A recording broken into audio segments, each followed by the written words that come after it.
Over the last few weeks, we have been talking about boundaries and how there are blessings in boundaries. A lot of times when we hear the word boundaries, we think of limitations. We think of restrictions. We think of, oh, no fun. I got to stay inside the boundary. But I want to tell you, what if we shifted that and realized that inside the boundary is freedom? Inside the God-given boundary is blessing. In the last few weeks, we've talked about our words. We've talked about what we say, what we hear. We've talked about our emotions. And this week, we're going to talk about a sensitive topic. So I'm putting a disclaimer right here and now. If you have younger children in the room today, this may not be the day for them to be in here. You may want to go check them in to a kids' church. We're going to be talking about sexual purity. And so I just want to put that out there. Disclaimer, parents, so you know I'm not going to get into stuff, but I'm putting it out there so that you can make the decision if you want your kids to hear that or not. So the question becomes, why? Why do we need to talk about this? Because it affects everybody. It truly does. I didn't tell you this, but weeks ago when we started the Blessing and Boundaries series, the reason I started it was because in 1 week, 2 of the most prominent pastors in America fell into sexual sin. And all of a sudden, it just was like, oh my goodness, we got to talk about boundaries. We got to talk about setting up things that help us, that put us back into the blessing of God because He has a design in mind. So here's what we're going to talk about: a boundary of purity. Now, I know some of you today, you may be like, well, you know, like I'm married. Like, what does that matter to me? You need purity too. You might be 14 years old. You might be 80 years old. You might be single. You might be married. I don't care. You need purity in your life. You're like, well, what does that mean? That's what we're going to talk about. We're going to go through this because I believe that God has something important for you today. Did you know the pornography industry makes $173 billion a year and continues to grow each year? 173 billion. Just to give you a kind of like, well, what does that really equate to? I want you to think about the NBA, the NFL, and Major League Baseball. If you put all 3 of those incomes together, it still does not equal the pornography industry. I need you to think about that. It's that massive. And I know what you're saying. Well, you know, we're at church today. Like, you know, we don't really struggle with that stuff. Like, why are we talking about that? Here's what the latest stats say. 64% of church-going men and 34% of church-going women look at pornography. 64% of men and 34% of women. An interview was done with 350 divorce attorneys. And out of the interview, this is what they concluded. 60% of the marriages that they had a part of in that divorce, 60% of those marriages, part of the reason of them getting a divorce had to deal with pornography. 60%. That it played a significant role. In our country, by age 11, almost every young person has had contact with pornography. By age 11. And I know that's disgusting. And I know that we want to be able to protect our children. Can I tell you how old I was the first time somebody showed me something? I was in the 4th grade. My next encounter, I was in junior high. So parents, if you think that it's not happening to your child, I would encourage you to have some conversations. If they got friends, there's access. And not that your kid even wants to, but somebody else shows them. And then they don't know what to do with it. So here's the deal. The big idea for today. Purity means looking to God for our standard and not the world. Purity means looking to God for our standards and not the world. My first point today is this: purity is a heart, mind, body issue. It's a heart, mind, body issue. It's not just a body issue. That's what the world wants you to think about. It's just a body issue. No, no, no, no, no, no, no. It's a heart and mind and body issue. Let's see what it says in Matthew chapter 5, verse 27. This is Jesus talking, by the way. You have heard the commandments that say, you must not commit adultery. But I say, anyone who even looks at a woman with lust has already committed adultery with her in his heart. So right off the bat there, Jesus is actually confirming and affirming the seventh commandment, which is thou shalt not commit adultery. But he takes it a step further. And he's not talking about the physical act. He said if somebody even looks at a woman with lustful eyes, that's adultery. Wow. When we begin to think of it in that context, when we begin to see things and look at things and have different experiences in our life, that hits hard. Oh my, like it's crazy. Now, here's what the world wants you to think, like, oh, well, you know, if you're not married, then it's not adultery if you're looking at this, if you're looking at that, or if you're going to be with somebody physically, it's not adultery because you're not married. That's the world's standard. That's not God's standard. Jesus says, if the word lust, I say of anyone who has looked at a woman with lust, here's what that word lust means: to desire for, to long for, to covet, to set the heart upon. Now, I do want to pause here. If you were a human being, you were probably attracted to other human beings, right? Is that wrong? No. You probably even have a particular type of other human being that you are attracted to. It may be somebody a certain shape or certain curves or certain height or certain skin color or hair color or eye color or certain this or that, and you might be attracted to it. And is that wrong to be attracted? No.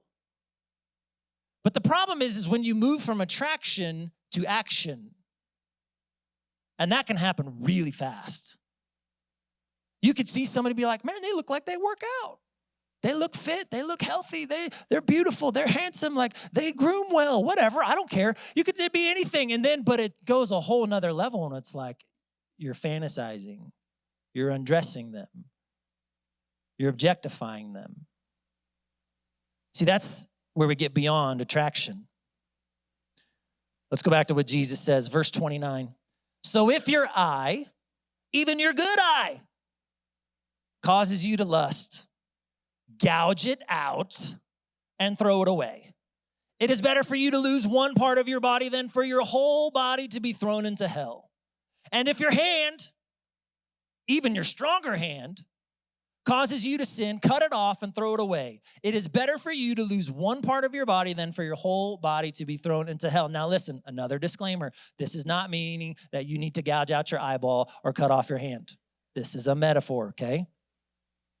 Because here's the deal. If that was the case, we'd all be blind.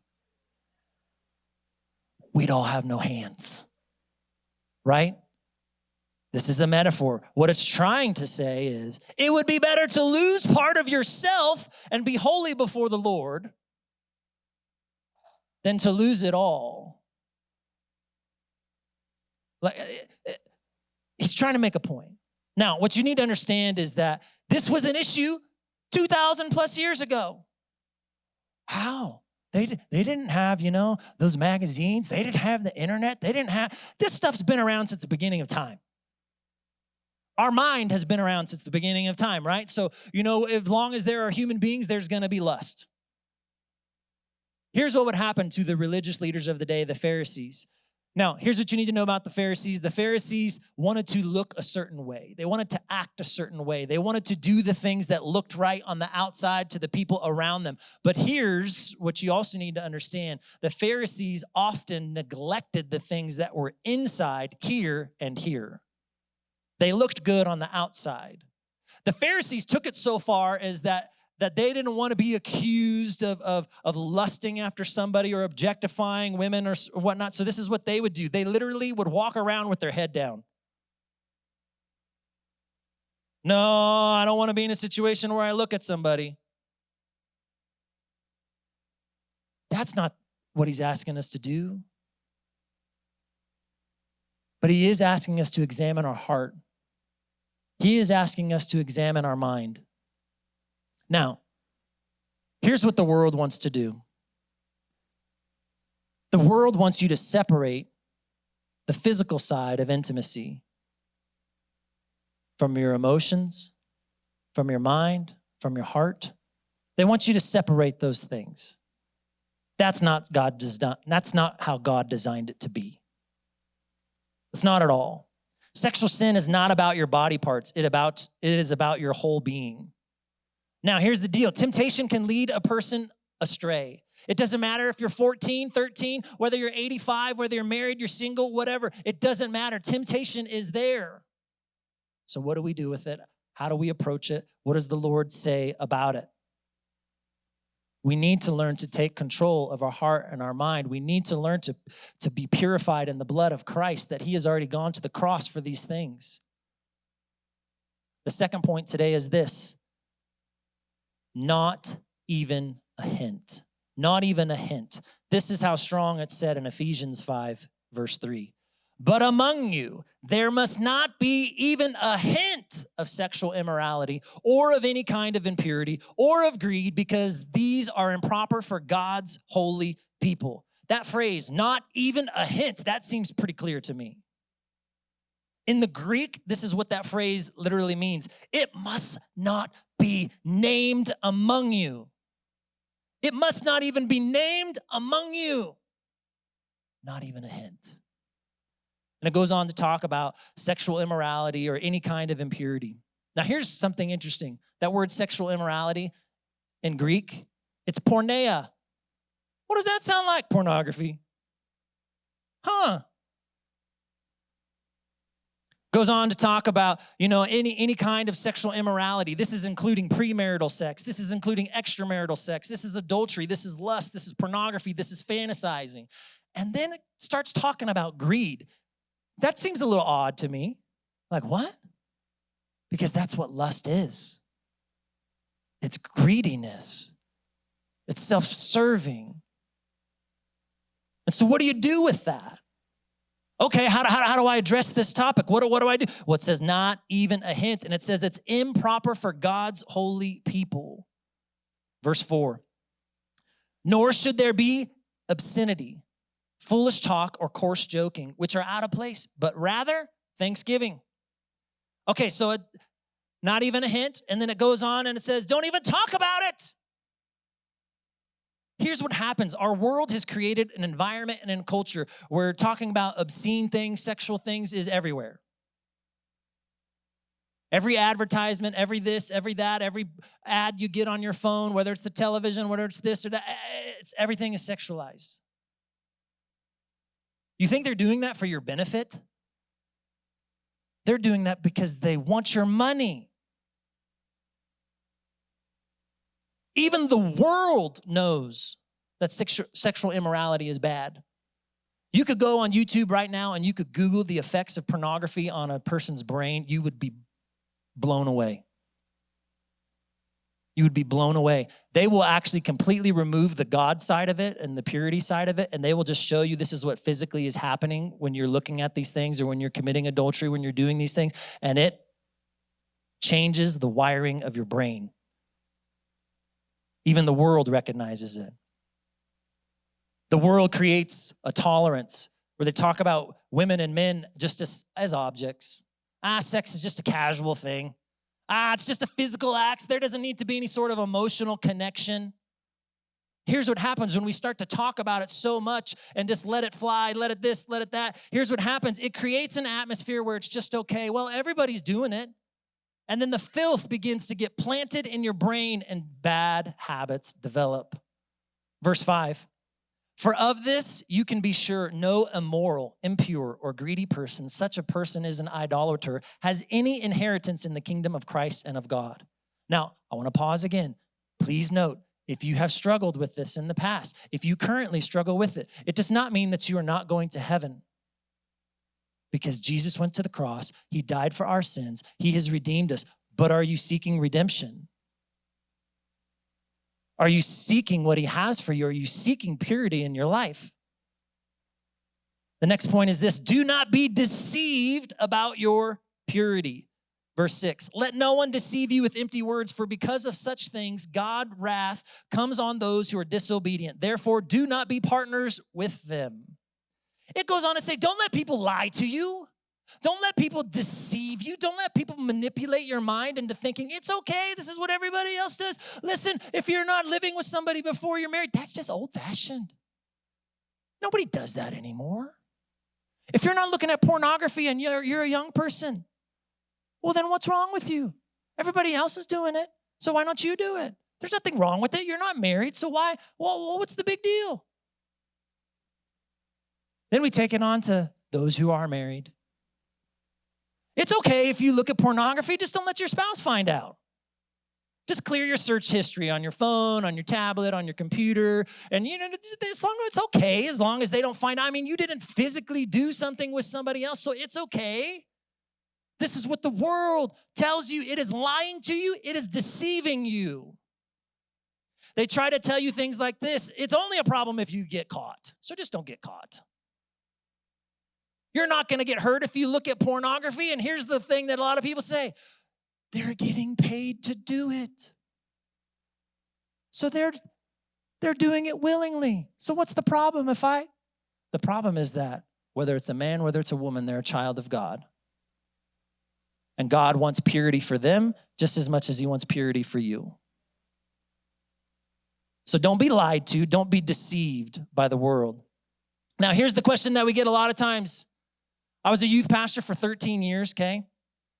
This was the question we would get: how far is too far? Right? There's something inside of us that desires to be like, how far can I go with that person before I have entered into sexual sin? I mean, these are the types of questions that teenagers ask, and they're sitting in the front, and they don't want to admit, but that's the type of thing that they're asking, and probably some of you as well. So, Noah, are you still in here? Come on, Noah. He tried to hide. I used him first service as well. Come on up. All right, now here's the deal. I want you to imagine that this is the boundary line.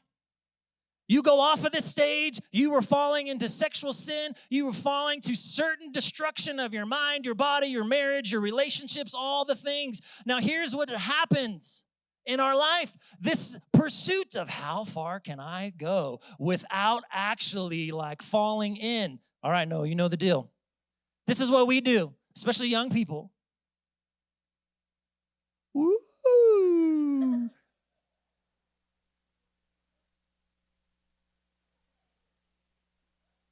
And then if he's getting too weak, we'll get somebody else behind him. He'll hold him too. And then someone else will be behind him. But here's the deal. We will say anything and do anything to get what we want. And the problem is when you put the boundary right at the edge, that's just dumb. Thank you. Let's give it up for Noah.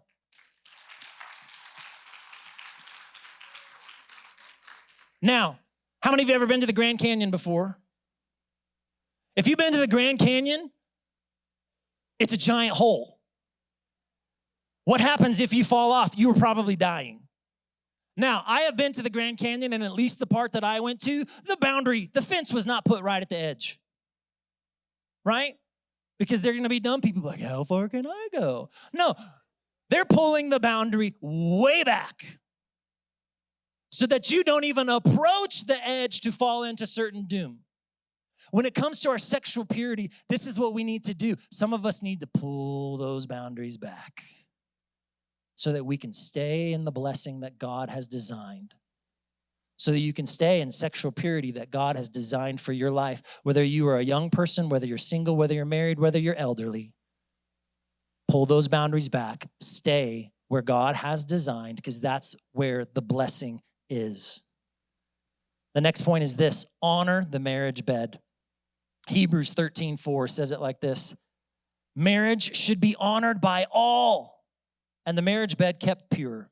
For God will judge the adulterer and all the sexually immoral. Now let's talk about marriage real quick. I'm just going to be real fast on this. Marriage, biblical marriage is this: one man, one woman. Moving on. In the Old Testament,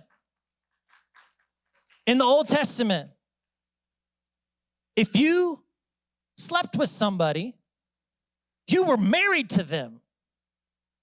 So for the world who is saying that, oh, you can just have casual sex, you can just kind of go do this thing over here, over there. No. By biblical definition, that means that you have become married to that person.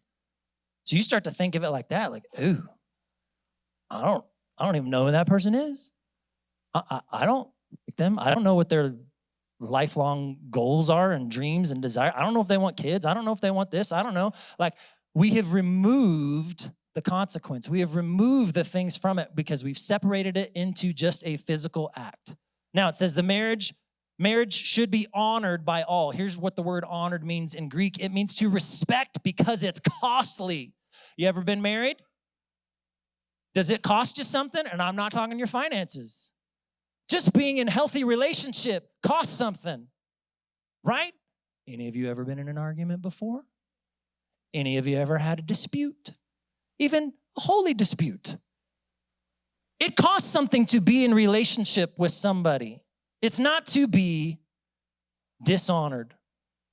Honored also means this: it's precious, it's valuable. Sex is not just a physical act. There's a spiritual, an intellectual, and an emotional dimension to sex. If you leave them out, then you are lowering it beyond God's purpose. And that's what the world wants you to believe. It's just a physical act. To honor means to value. Now, who should value this? It says honored by all. By some people? No, all people. All people. There are people literally in our world that they will see a wedding ring on somebody's finger. They don't care. Well, I'm going to go flirt with that person. Maybe they're not happy in their marriage. Maybe I can swoop in. I'm not happy in my marriage either. So, maybe we can get together and we'll get it right this time. Like, this is the thinking of the world. They don't care. Now, here's what the world does, the society does. They encourage people to live together outside of marriage. They encourage it in TVs and movies and magazines and all of these things, and they show it just as something being temporary. And if it doesn't work out, that's okay. You just upgrade. Go get a different model. Like, you just go for somebody else. Like, this is what the world is teaching. They also try to teach, if you're married, that's boring. That's limiting. You don't have any freedom if you're married, so don't get married. Now, it says the marriage bed. Now, this is a symbol for sexual intimacy with your spouse, or if you're not married, your future spouse, or even if you're never going to be married, it's still for your sexual purity. Now, it says to keep pure. What does that mean? It means to be undefiled, unsoiled, clean, without blemish. It's not talking if you washed your bed sheets this week, people, which, by the way, you probably need to do. Have you brought filth and trash and pornography and lust and fantasizing and objectification and somebody else into your bedroom? No, I didn't physically bring them there, but you brought them there here. The marriage bed should be kept pure and honored by all. So, why is sexual purity so important? Because there's blessing inside the boundary. In the Bible, there's this thing called oneness. There's this thing that says when two become one flesh, that's not talking just about physically one. That means you are becoming intimate with somebody here, and your life, your pursuit, your dreams, your goals. There's this connection with the other person, but the world wants to lie to you and say, no, it's just a physical thing. And young people, The world's coming for you. And we got to stop doing this.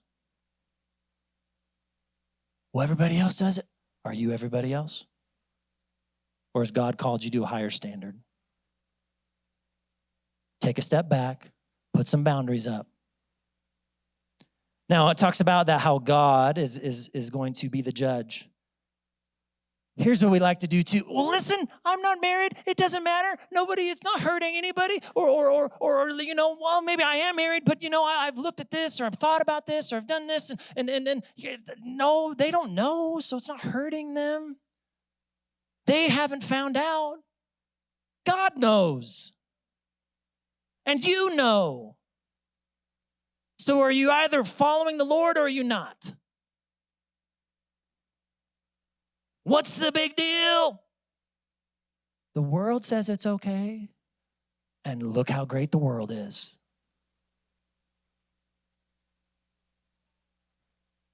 Now, if you're here today and you're like, okay, well, what do we do with this? Yes, I'm currently struggling with this, or I've struggled with it in the past, or I don't want to struggle with it. I haven't got there yet in my life, but I don't want that to happen. Let's talk about a few things. Let's talk about prevention. Set your purity boundaries far enough back that you're never falling over the edge. Set it back far enough so that you don't fall in. Simple things. Filters on your search engine. There's free software out there that's tracking software that you can put an accountability partner on there, and that everything that you look at on the internet sends them an email of where you have gone. You may need to adjust your streaming settings on your television, your devices. You need to put those boundaries in place. You need to set up some boundaries. Hey, am I going to be alone with so-and-so? That's probably not too good. Yeah, but they're my friend. Or, yeah, listen. Put up the healthy boundaries that you need. Now, let's talk about rehabilitation. So if you already have gone that way, be honest with yourself and others. When you put a light in the darkness, all of a sudden darkness isn't there anymore. All of a sudden you're bringing God into it. All of a sudden, now that there's light, you can actually see that there's a way out. We need to stop living in darkness. And I know, I don't want to tell somebody. I'm ashamed. I don't want to be embarrassed. I don't want this. What if I tell, my spouse? Yes. Are those concerns? Yes. But is it worth it continuing to live in darkness and in shame? No. No.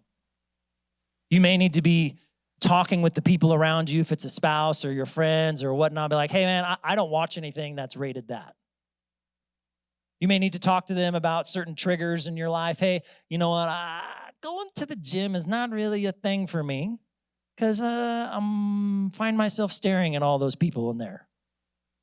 You know what?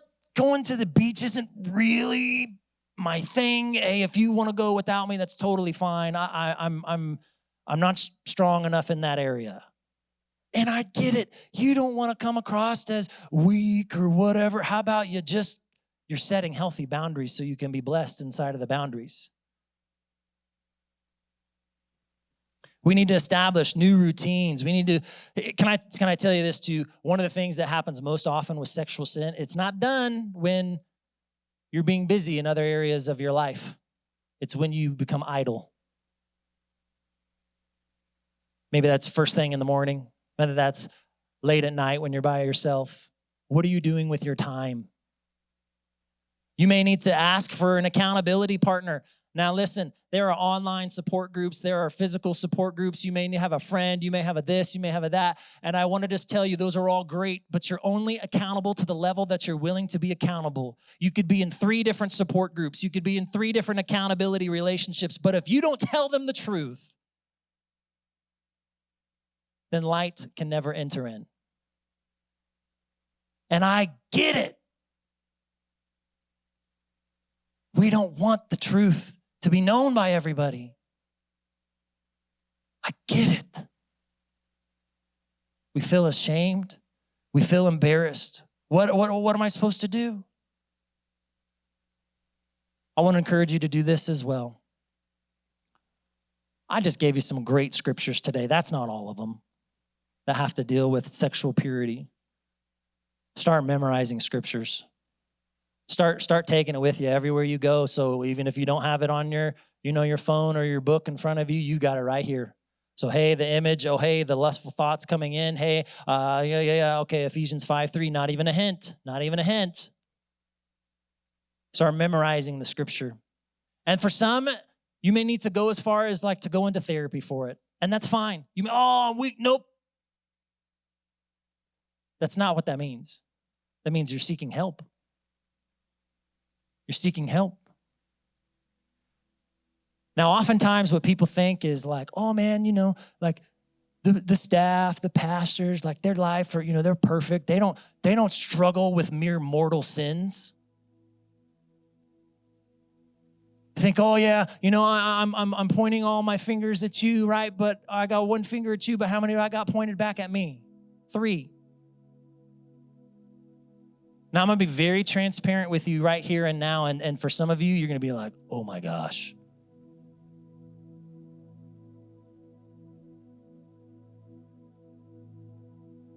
When somebody approaches you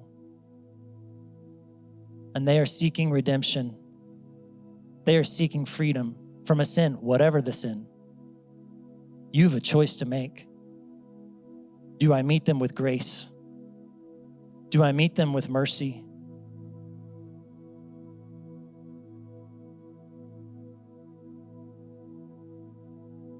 "20 years ago, when I was at college, studying to be a pastor.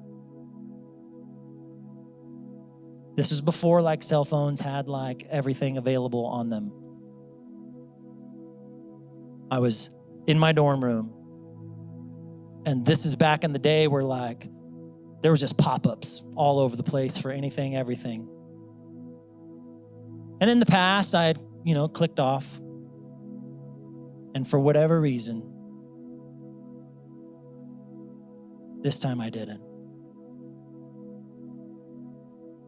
And I clicked on. And here's what happens. They get you with the hook and they reel you in. So now every time you turn your computer on, stuff pops up. Did I mention that I was studying to be a pastor at a Christian school? I knew what was right. I knew what was holy. But the hook got into me. I made poor choices. Now here's what I want to tell you. You can make a decision to let your shame, let your embarrassment paralyze you for the rest of your life. Or you can bring it out into the light and not be in darkness anymore. What if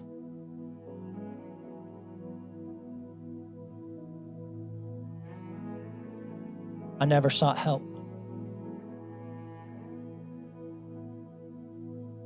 And I get it.